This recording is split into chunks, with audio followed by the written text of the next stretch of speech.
ತುರ್ತು ಇರುವ ಫಲಾನುಭವಿಗಳಿಗೆ ಮೊದಲು ಸಂಪರ್ಕ ನೀಡಿ.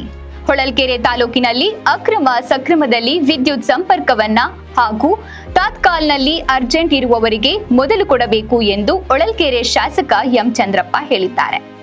ಅವರು ಚಿತ್ರದುರ್ಗದಲ್ಲಿ ಜಿಲ್ಲಾ ಪಂಚಾಯತ್ ಸಭಾಂಗಣದಲ್ಲಿ ನಡೆದ ಕೆಡಿಪಿ ತ್ರೈಮಾಸಿಕ ಸಭೆಯಲ್ಲಿ ಮಾತನಾಡಿದರು. ತಾತ್ಕಾಲ್ನಲ್ಲಿ 5 ಕೋಟಿಯಷ್ಟು ಹಣವನ್ನ ಸರ್ಕಾರದಿಂದ ಕೊಡಲಾಗಿದೆ. ತಾತ್ಕಾಲ್ನಲ್ಲಿ ಅಕ್ರಮ ಸಕ್ರಮದ ಫಲಾನುಭವಿಗಳಿಗೆ ಕೊಡಬೇಕು ಎಂದು ಸೂಚಿಸಿದರು.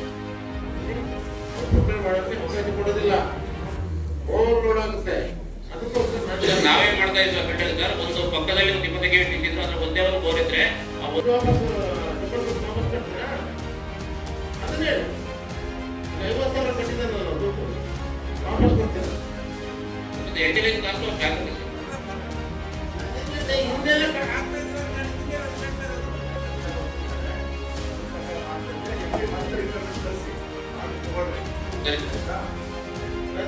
ಮಾಡ್ತೀವಿ ಸರ್.